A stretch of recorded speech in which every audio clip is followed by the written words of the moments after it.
diminta untuk menghentikan sementara sampai hasil uji lab itu keluar.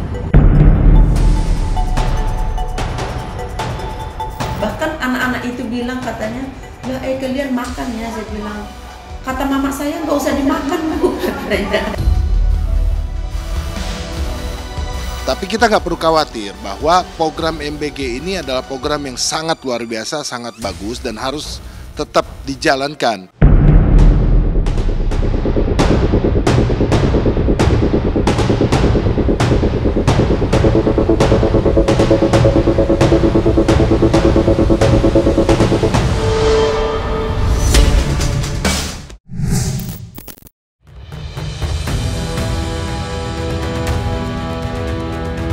Dieluk-elukan sebagai kebijakan andalan Presiden Prabowo Subianto, program makan bergizi gratis nyatanya justru membawa luka. Ya, inisiatif mulia yang didasari janji Presiden untuk memperbaiki gizi nasional diduga malah menghadirkan krisis keracunan massal terhadap ribuan murid bangku sekolah yang tersebar di seluruh penjuru negeri.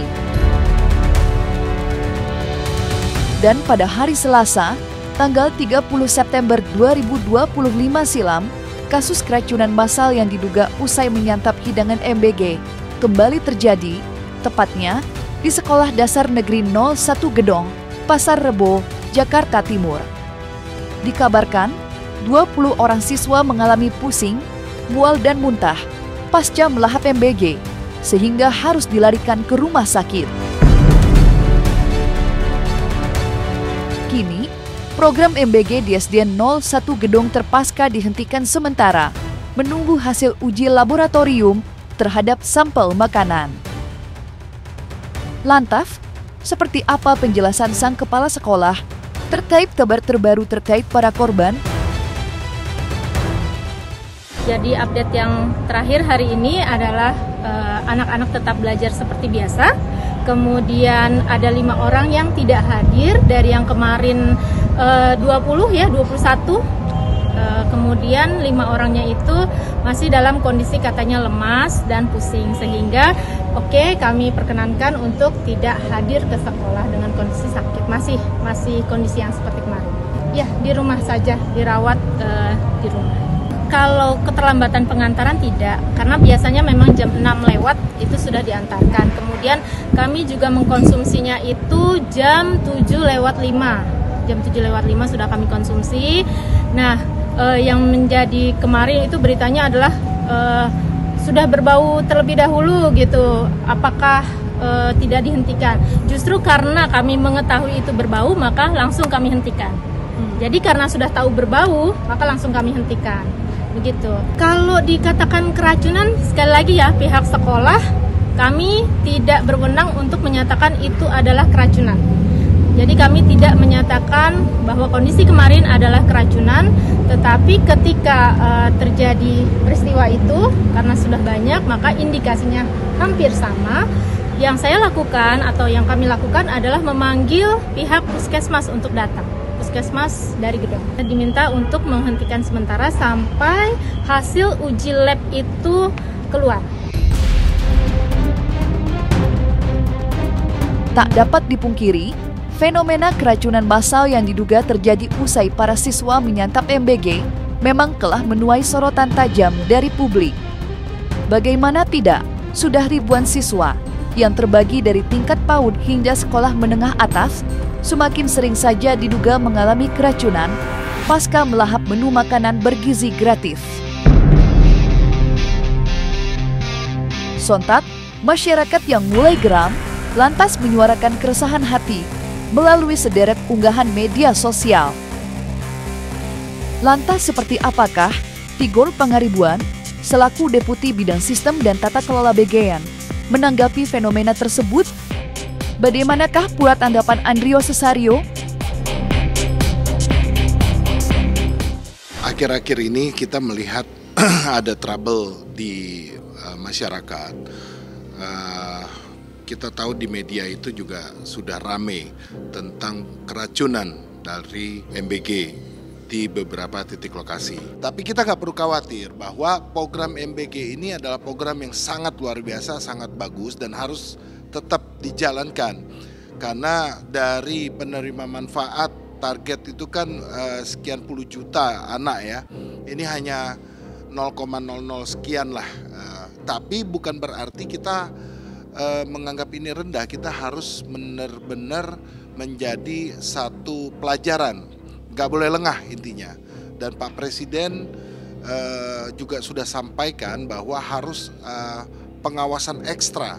Libatkan pihak-pihak yang bisa membantu dalam controlling hal tersebut.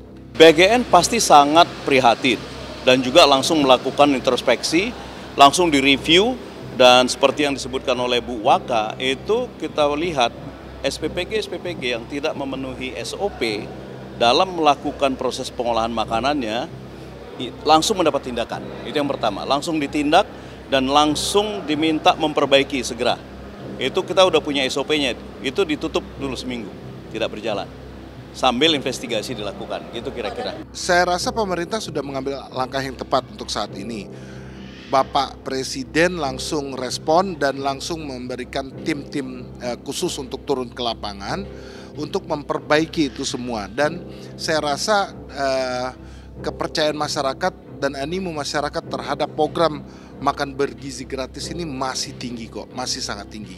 Dan kita nggak perlu khawatir lah, namanya kita baru memulai ya, pasti ada human error ataupun ada plus dan minusnya. Tetapi yang harus kita bawahi adalah program ini adalah program keunggulan pemerintah ya untuk menaikkan gizi masyarakat Indonesia agar anak-anak kita memiliki kecerdasan dan tingkat intelektual yang tinggi untuk Indonesia menuju Indonesia emas itu. Dan ini program ini bukan hanya Indonesia aja, mata dunia melihat ini.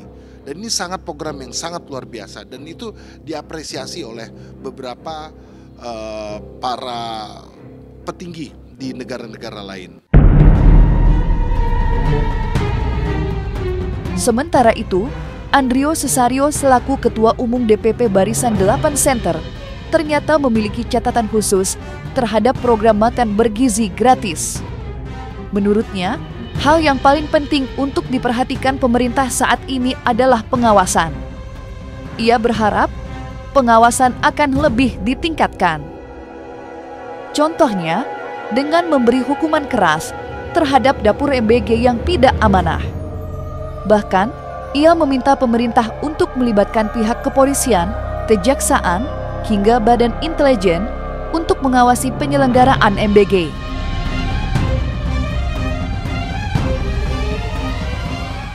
MBG ini kan ada dapur mandiri ya, ada dapur yang dikelola juga oleh yayasan-yayasan dari kepolisian, yayasan mandiri dan lain-lain.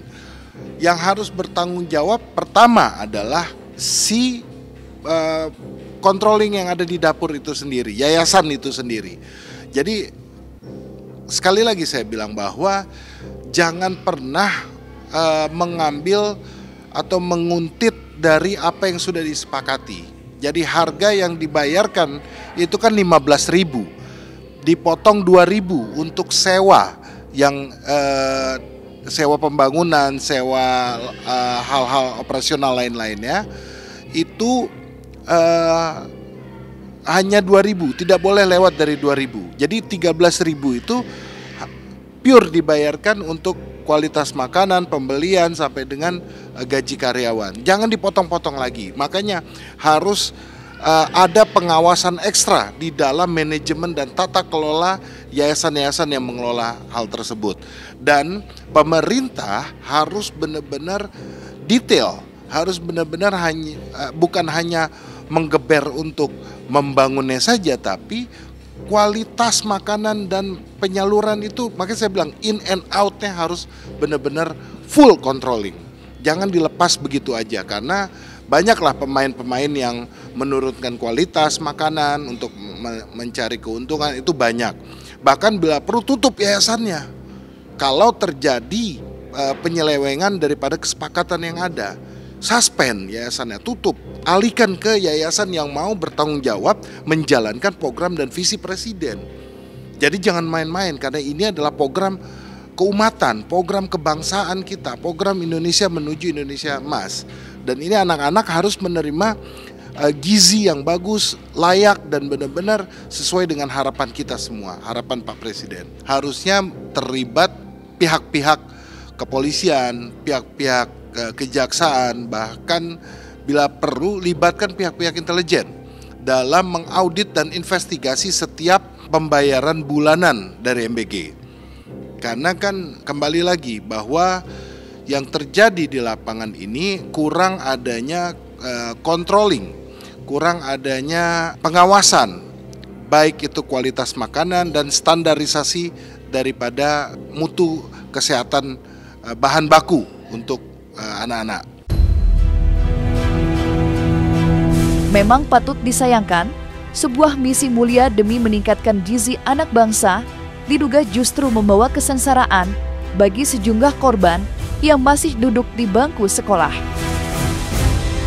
Dan mirisnya lagi, rangkaian fenomena keracunan massal yang ramai terjadi kini melahirkan kekhawatiran mendalam yang tidak dirasakan para guru, orang tua, hingga murid itu sendiri. Hal itu dijelaskan oleh salah satu kepala sekolah menengah atas di ibu kota yang bercerita seperti apa dampak fenomena keracunan massal terhadap anak-anak muridnya. Lantas, seperti apa pengakuan sang kepala sekolah tentang kekhawatiran itu?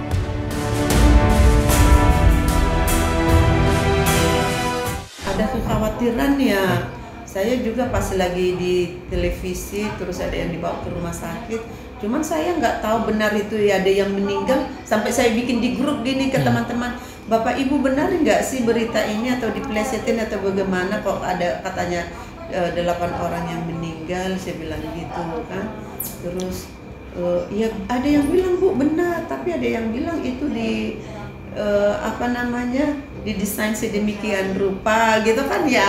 Kita juga itu diheboh-hebohin, nggak boleh dong sembarangan itu berita. Nah jadi ya kekhawatiran adalah kita jangan sampai kejadian di anak-anak kita ya, jangan sampai kejadian di anak-anak kita. Berita itu sangat berpengaruh ke anak itu, jadi semangat untuk ngambil MBG-nya itu kayak mundur maju gitu. Kan saya bilang itu dapurnya berbeda, nggak sama. Kan mungkin itu kebetulan di sana itu kita nggak ngerti seperti apa. Tapi untuk saat ini kan kita dapurnya masih aman, saya bilang gitu. Bahkan anak-anak itu bilang katanya, lah kalian makan ya, saya bilang. Kata mama saya nggak usah dimakan Bu, katanya. Jangan makan MBG ya, katanya gitu. Jadi ada yang seperti itu. Okay. Ini makan aja yang dari bekal mama, jangan makan MBG. Ada yang orang tua yang seperti itu mungkin ketakutan dengan baik bisa Ibu. Jadi sih ketakutan karena dengar dari media, TV segala macamnya ya, takutlah kalau sampai anaknya mungkin kejadian seperti itu.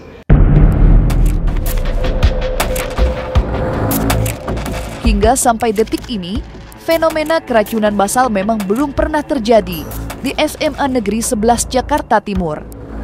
Namun, bukan artinya program MBG berjalan dengan lancar di sana.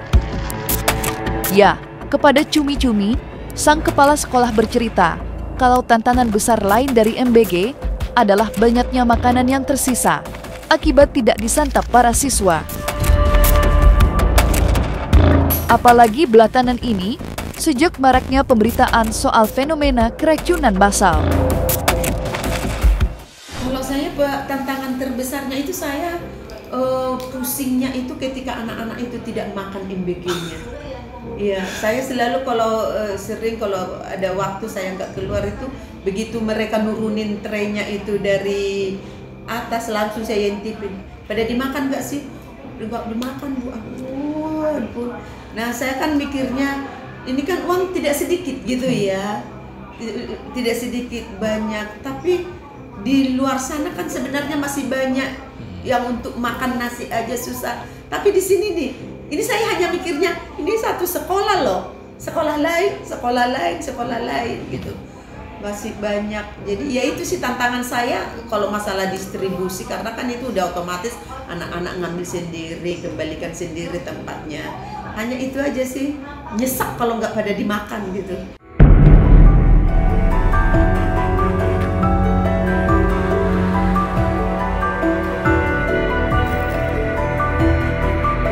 Menanggapi tantangan itu, Penina Sinambela tentunya tidak diam saja. Ia didasari rasa bersalah lantaran terus-menerus dipaksa membuang makanan yang masih baik. Ia dan tim guru SMA Negeri 11 lantas memutar otak. Dan tibalah mereka ke satu solusi, yakni menyalurkan paket MBG yang belum tersentuh siswa ke masyarakat sekitar.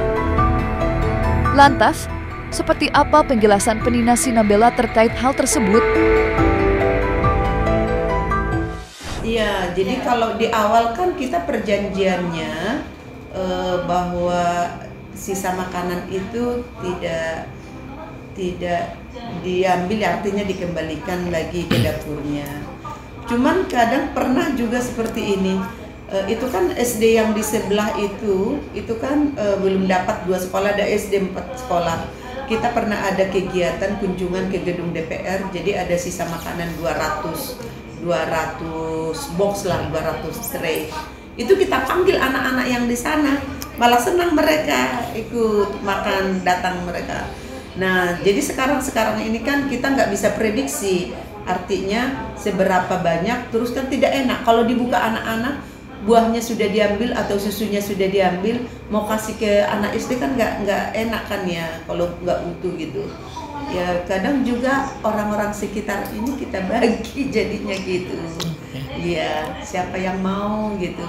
Jadi mereka artinya ada koordinatornya, ya diambil nasinya, dia daripada kan banyak Mas, nggak sedikit, nggak tega ngelihatnya. Daripada mubazir nggak tega ngelihatnya. Saya paling nggak itu lihat makanan kebuang-buang gitu kan ya.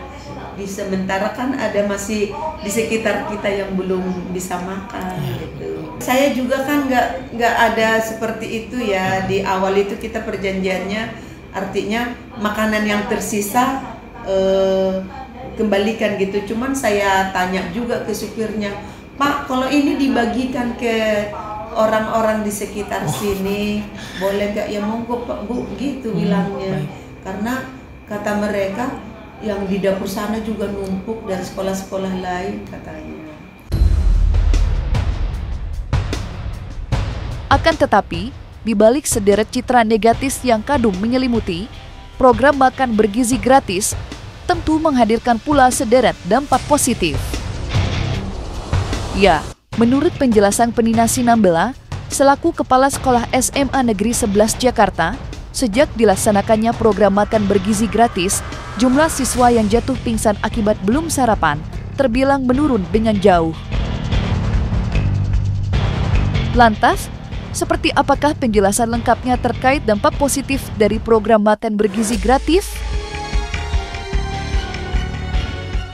Kalau dampak positif pasti ada. Menurut petugas di UKS kami, sebelum MBG ini nih, banyak anak-anak yang sering pingsan, sakit gitu. Itu kadang mereka tidak makan dari rumah. Tapi dengan MBG ini, kalau yang laporan dari dari petugas UKS agak jauh berkurang lah. Jauh berkurang, kan saya tadi udah sampaikan. Jadi anak yang memang lahap dan memang itu bisa sampai 3 porsi dimakan. Iya, bisa sampai 3. Tapi anak yang itu ya nggak disentuh sama sekali. Jadi ya tetap adalah manfaatnya. Kalau program dihentikan saya rasa enggak lah ya. Artinya gini, ini program bagus, bukan program abal-abal. Program itu sudah melalui fit and proper test. Program itu sudah melalui studi kajian. Dan ini APBN kita cukup untuk mengcover biaya-biaya ini. Artinya apa? Yang kita fokuskan bukan memberhentikan program ini, tetapi bagaimana program ini berjalan secara baik dengan pengawasan-pengawasan yang melibatkan para pihak dalam setiap dapur gizi nasional ini. Artinya baik itu dokter gizi, pengawasan aparat, sampai dengan pengawasan audited manajemennya harus ketat. Dan ini program ini adalah program baik dan tidak boleh dihentikan, harus terus berjalan. Yang kurang baik diperbaiki, yang bandel putusin kontraknya, dan BGN harus berani mengambil sikap, Mbak.